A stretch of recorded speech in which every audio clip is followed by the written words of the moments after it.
a gente costuma, né, primeiro ver o vídeo, né, e a gente viu semana passada, e depois a gente reflete nas perguntas que vem no videozinho da Tetelestai, né, e coincidentemente a última pergunta, porque a gente já tinha visto as duas primeiras, né, foi essa, né, quem é Jesus?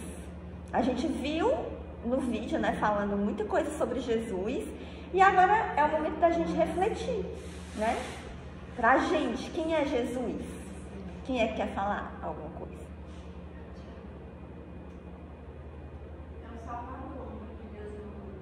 É o Salvador que Deus mandou. Isso mesmo. Mais alguém quer complementar? Porque assim, ainda tem muita gente assim, no mundo, né? Ainda existem muitas dúvidas sobre quem é Jesus. Algumas pessoas acham que Jesus foi um mestre humanista, alguém assim de elevado caráter, uma moral e uma ética excepcional, alguém que ensinou muito, que nós, sei lá, um anjo de luz. Tem muitas pessoas ainda hoje pensam coisas diferentes sobre Jesus. E aí a gente vai hoje refletir sobre isso, né? E aí... Fiquei um pouquinho... Acho que vai passar.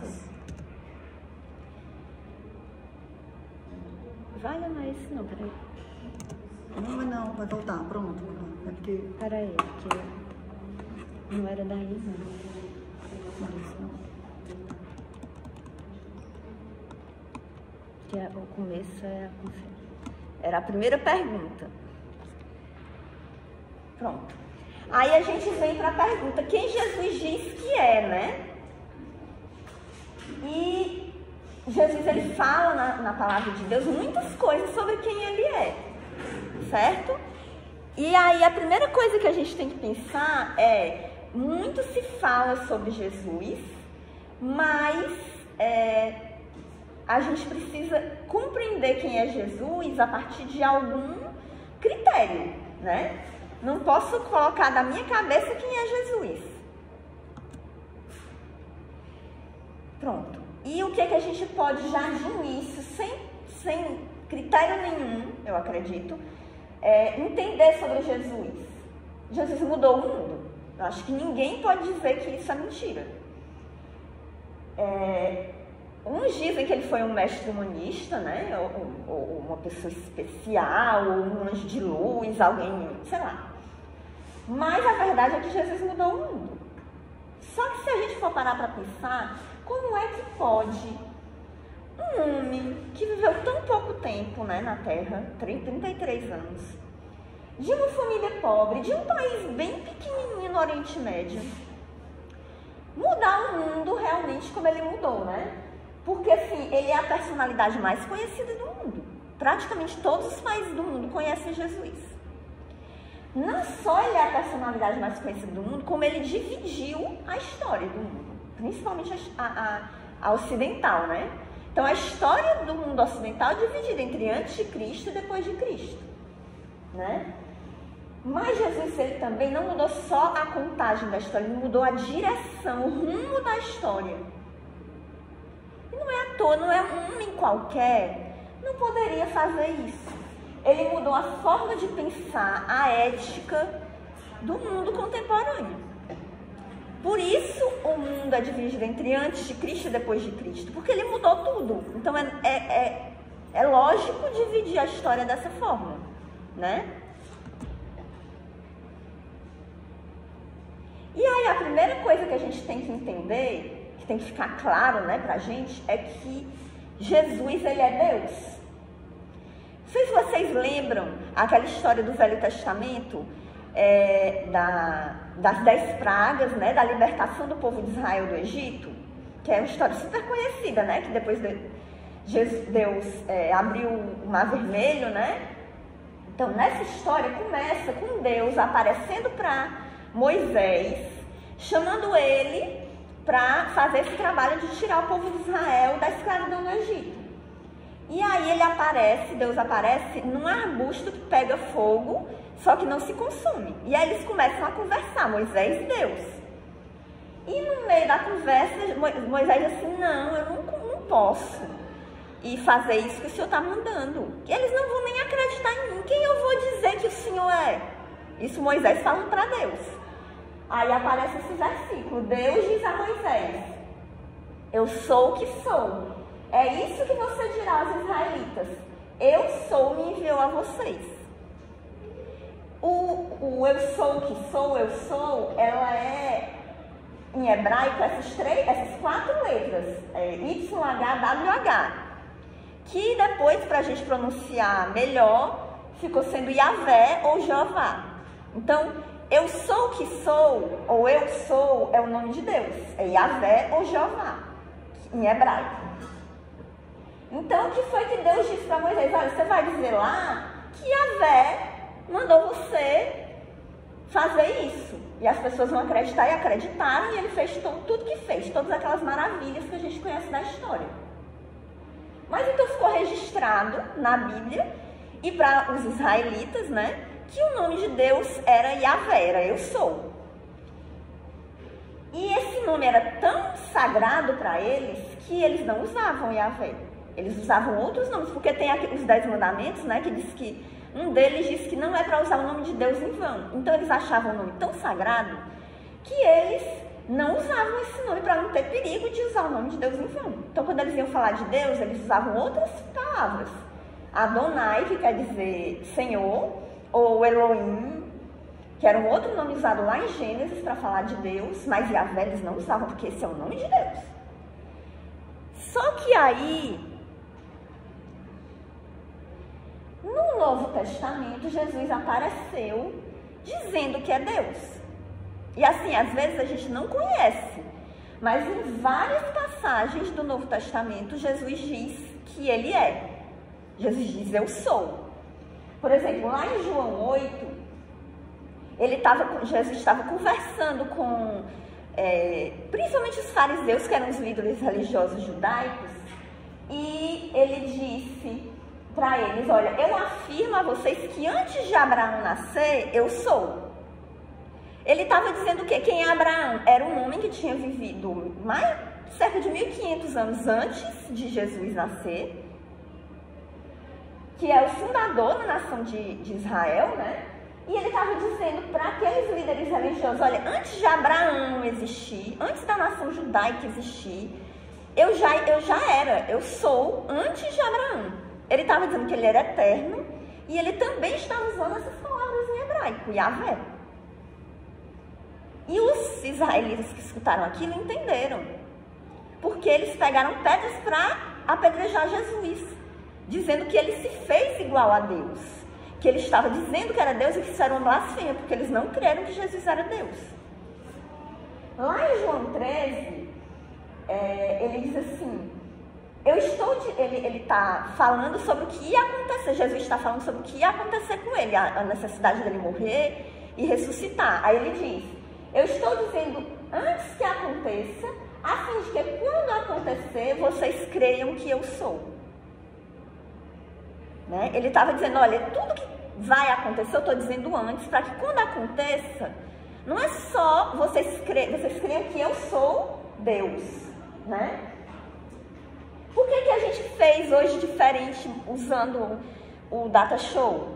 Porque eu acho que é muito impactante a gente ver essas palavras na Bíblia. Não sou eu que estou dizendo, não é a Ivna que está dizendo, é o próprio Deus que está dizendo, né? Lá em João 8, Jesus disse, quando vocês levantarem o Filho do Homem, o levantar é o crucificar, né? Quando vocês levantarem o Filho do Homem, vocês saberão que eu sou. Lá em Apocalipse 1, Jesus fala, eu sou o alfa e o ômega, o princípio e o fim. Diz o Senhor, que era, que há de vir, o Todo-Poderoso. Então Jesus claramente, esses aqui são alguns exemplos, senão a gente passava o dia todo te mostrando na Bíblia como Jesus disse ser Deus.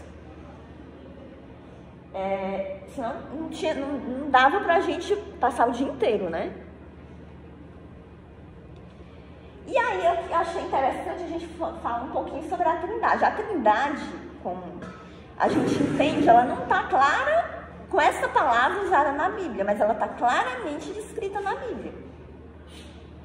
Lá em Gênesis 1, diz assim, no princípio, primeiro versículo, no princípio Deus, que é a palavra Elohim, que está no plural, Deus criou o céu e a terra, e disse Deus, haja luz e houve luz.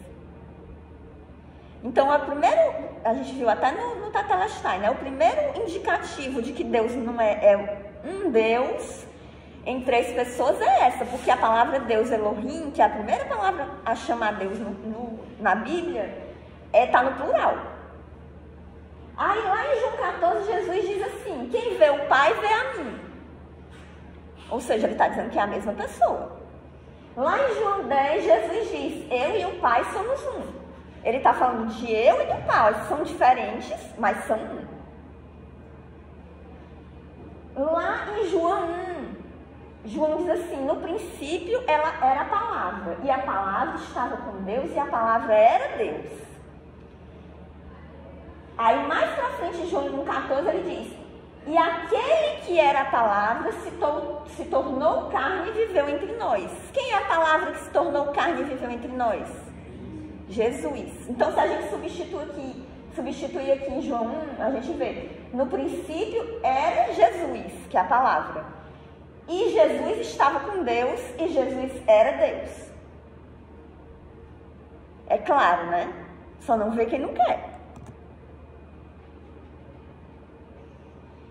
Mas Jesus também diz que ele é o Filho de Deus. Ele aponta que ele continua dizendo que ele é Deus e o Filho de Deus.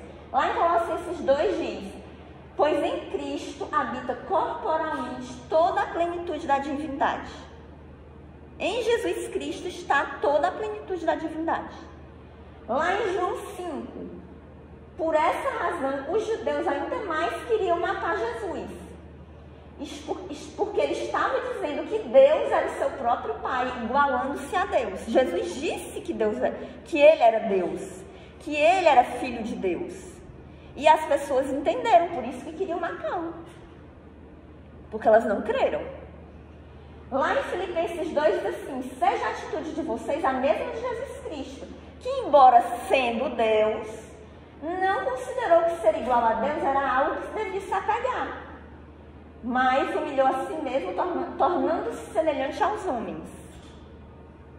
Então, claramente, a gente vê que Jesus é Deus e Filho de Deus. E lá em Colossenses 1 diz, o qual, está falando de Jesus, o qual é a imagem do Deus invisível, o primogênito de toda a criação.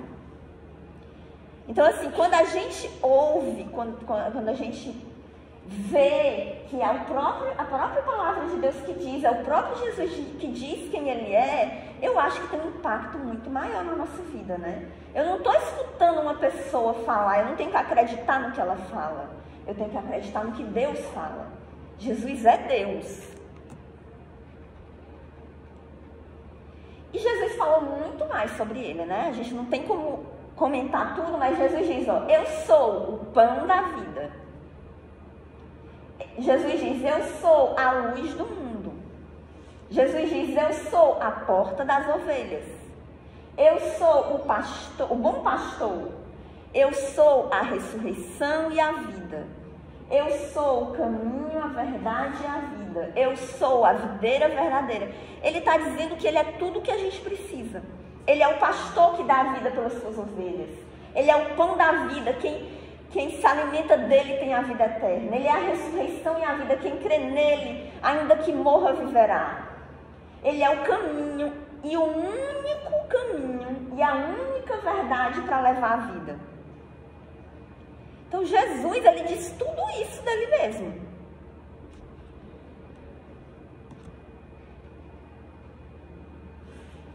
Mas Jesus também disse ser o Salvador, né?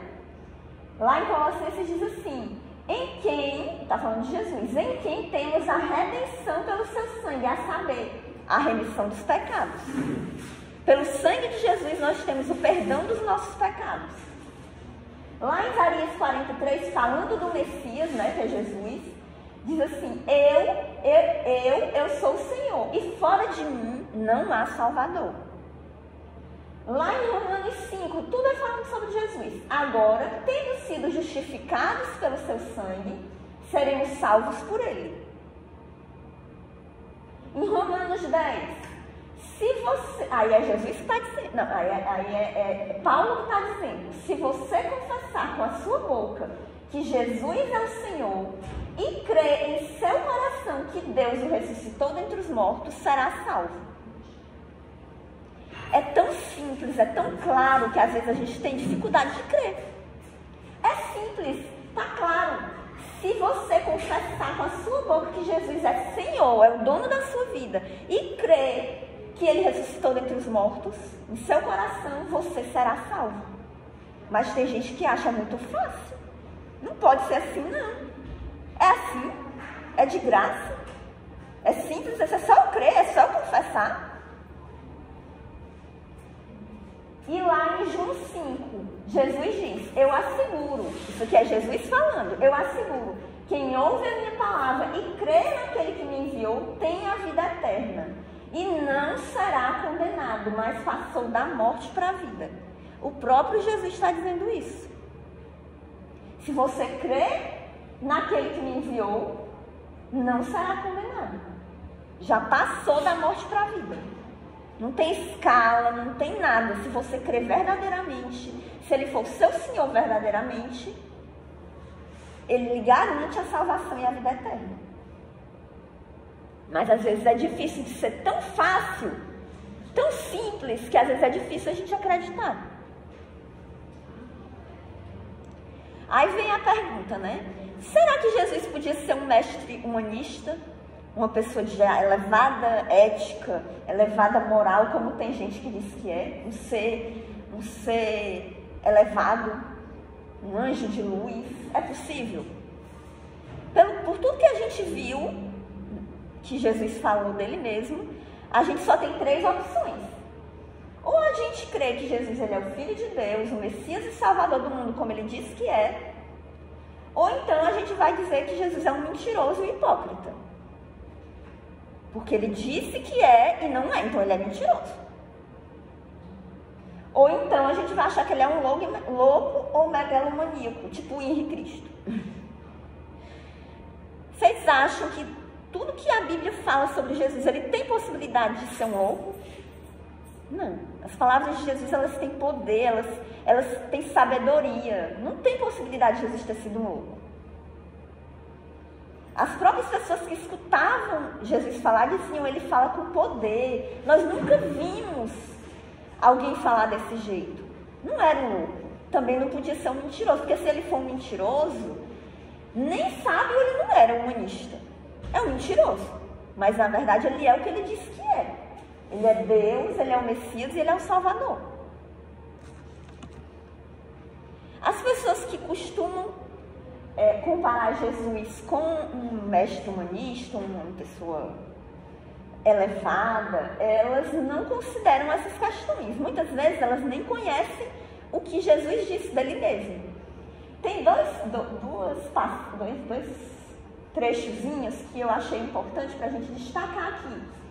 Um é de um filósofo chamado Will Durant. Ele diz assim, pensar que alguns homens poderiam criar em uma geração uma personalidade tão poderosa, ética e inspiradora da fraternidade humana seria um milagre mais extraordinário que os registrados nos evangelhos.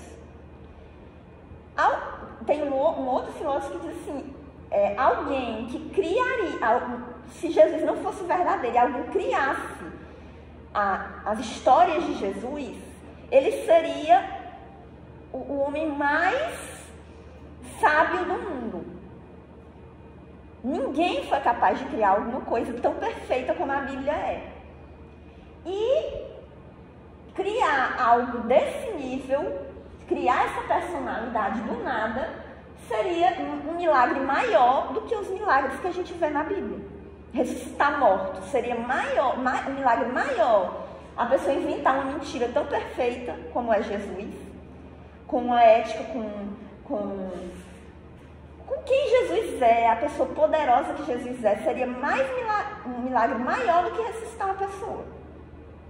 Até porque as pessoas que escreveram a Bíblia, inspiradas pelo Espírito Santo, eles não eram pessoas cultas, inteligentes, eram pescadores, eram cobradores de impostos. O único que ainda era uma pessoa estudada era o apóstolo Paulo. Mas mesmo assim, era impossível para um ser humano qualquer criar uma história dessa, que é muito perfeita. E um outro, e aqui é da Bíblia, um versículo que, desde a primeira vez que eu li, me chamou a atenção demais, porque me comove. Aqui, o contexto desse versículo, Jesus já tinha ressuscitado, ele já tinha subido aos céus, e os apóstolos estavam pregando a salvação no nome de Jesus. E eles foram presos. E aí eles foram levados para um grupo, né? Um grupo para serem avaliados, julgados, né? E aí, dentro desse conselho que estava julgando eles, levanta um fariseu, eu vou ler. Mas, levantando-se no conselho um certo fariseu, chamado Gamaliel, doutor da lei, venerado por todo o povo, uma pessoa muito importante, disse: dai de mão destes homens e deixai-os, porque se esta obra é de homens, se desfará. Mas se essa obra é de Deus, não podereis desfazê-la. Aquele homem, que era um homem inteligente, culto da época, que conhecia as escrituras, ele disse: olha, deu um conselho, né? Esses apóstolos aí, de Jesus, vocês não precisam se preocupar com ele, não. Se isso tudo que eles estão dizendo vem de homens, isso vai se desfazer naturalmente. Mas se é de Deus, ninguém vai poder desfazer. E a verdade é que é de Deus. Eu até já comentei. E a gente ficou registrado isso aqui para a gente poder entender, ver que essa obra é de Deus. Porque de todas as maneiras tentaram desfazer o cristianismo. Os cristãos foram perseguidos de todos os jeitos. Eles foram queimados vivos, eles foram crucificados, roubaram os bens deles, tudo. Ao longo da história, os cristãos foram perseguidos de todas as formas, mas o cristianismo só crescia. Por quê? Porque é uma obra de Deus. É impossível não ser uma obra de Deus. É por isso que o cristianismo está aqui até hoje. Porque Deus tem um propósito. É salvar cada um de nós. É tocar no coração de cada um de nós.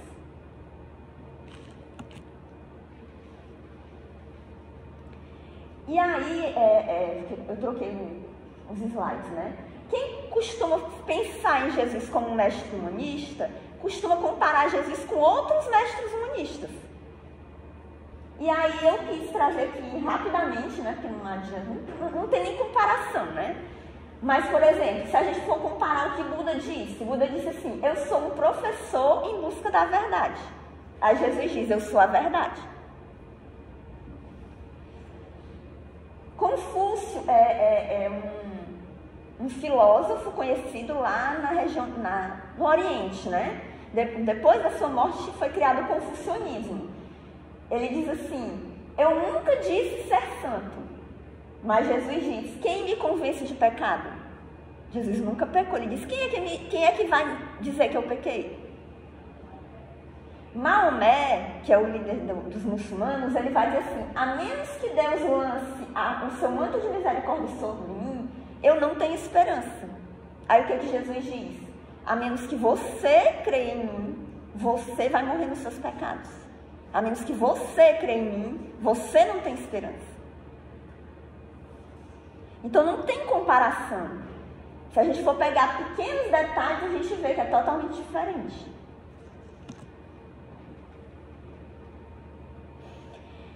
E aí, uma vez, os fariseus perguntaram a Jesus, porque tem os 10 mandamentos, né? Mas eles perguntaram: qual é o mandamento mais importante? Aí Jesus responde: amarás ao Senhor teu Deus de todo o teu coração, de toda a tua alma, de todas as tuas forças, de todo o teu entendimento, e ao teu próximo como a ti mesmo.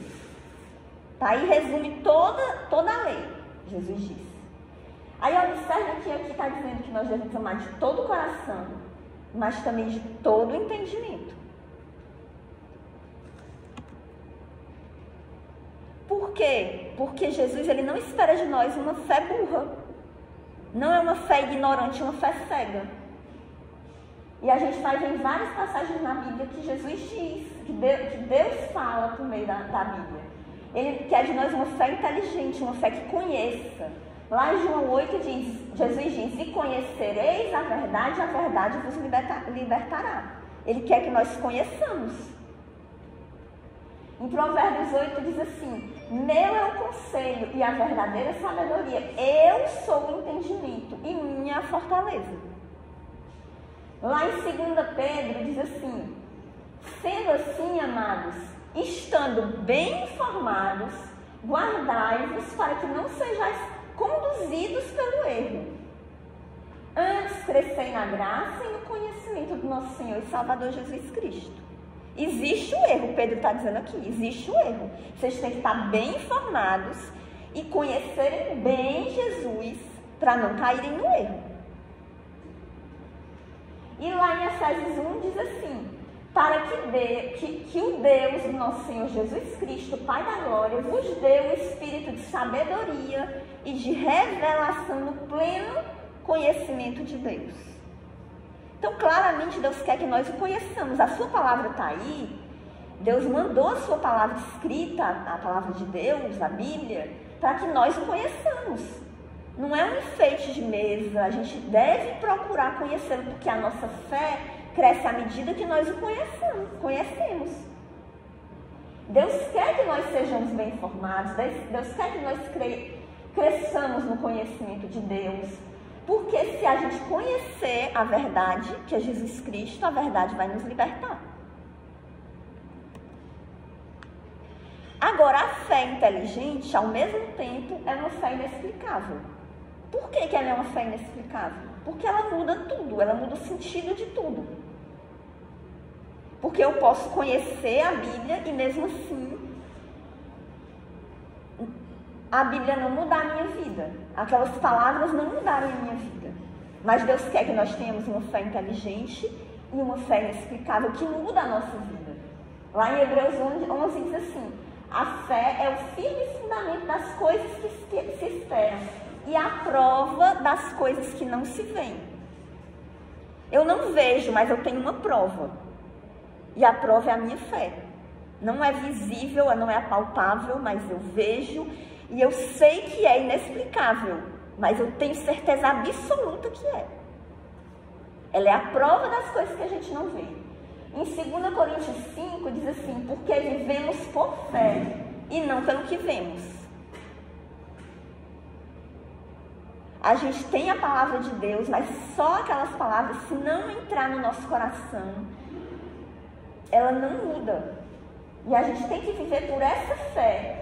E o que a gente vê é insignificante, porque Deus é poderoso. Ele é que é a razão da nossa vida. Lá em Efésios 2 diz assim, pois vocês são salvos pela graça por meio da fé. E isso não vem de vós, é dom de Deus, é presente de Deus. Lembra que eu falei que algumas pessoas acham que é muito simples, é só crer em Jesus e eu vou ser salvo, e eu não vou ser condenado, e eu vou ter a vida eterna. É muito simples, não dá para acreditar num negócio desse, não. E a gente não consegue perceber que é um presente de Deus. E lá em 1 Coríntios 2 diz assim, para que a fé que vocês têm não se baseie na sabedoria humana, mas no poder de Deus. A nossa fé não pode se basear em sabedoria humana. A gente não precisa filosofar. A fé ela não exclui a filosofia, mas ela não está interligada à filosofia, à sabedoria humana. A fé é poder de Deus. Não vem de nós também, é o próprio Deus que coloca no nosso coração.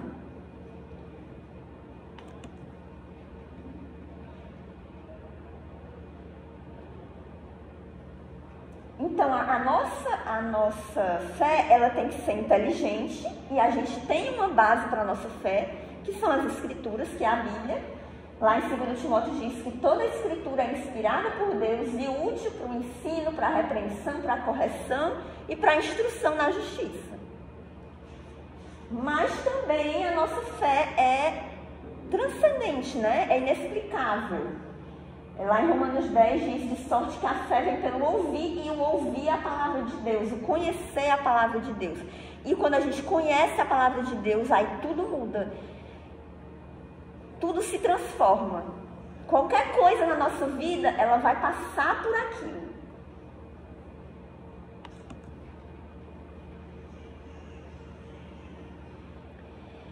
E esse versículo eu acho um versículo maravilhoso, né? Que a gente já até usou. Ele diz assim, Jesus Cristo, embora sendo Deus, não considerou ser igual a Deus algo que deveria apegar-se, mas esvaziou-se a si mesmo, tornando a forma de servo. E, achado em forma humana, humilhou-se a si mesmo e foi obediente até a morte e morte de cruz. Muitas pessoas se perguntam por quê? Por que isso? Por que foi necessário isso? E a resposta é o amor. Jesus nos amou a tal ponto que, mesmo sendo Deus, o ser mais poderoso do mundo, ele se fez homem, se humilhando, porque um ser tão poderoso, se fazer homem é humilhação. É como se a gente virasse formiguinha. Mas ele se humilhou por amor de nós, e ele se fez homem, e ele foi obediente até a morte. E não foi qualquer morte, foi morte de cruz, foi um sofrimento muito grande por amor a cada um de nós. Isso tem que mudar a nossa vida. Por isso que a fé verdadeira é uma fé inexplicável, uma fé que transforma. Porque se eu creio que Jesus é Deus e que ele se humilhou e assumiu a forma de homem e veio aqui morrer por mim, por amor, então isso tem que mudar a minha vida. Se não mudar é porque não é uma fé verdadeira. E aí a mesma pergunta que sempre falo lá no Tetelestai. O que isso significa para você? Depois de tudo que a gente ouviu, que Jesus falou, que as Escrituras falam sobre Jesus, a gente termina hoje esse momento humilhado, constrangido por um amor tão grande assim, maravilhado. A gente vai se levantar daqui do mesmo jeito que a gente se sentou. A gente vai continuar a nossa vida do mesmo jeito. Eu vou me levantar e eu vou para casa e acabou. Porque a fé não é isso. A fé é uma fé inteligente, que busca conhecimento de Deus, mas também é uma fé inexplicável. E ela tem que mudar a nossa vida. Porque Jesus diz que, porque a palavra de Deus diz que aquele que crê em Cristo, nova criatura é. Então a gente tem que ser transformado por essa fé. E aí tem uma música também super inspiradora, né?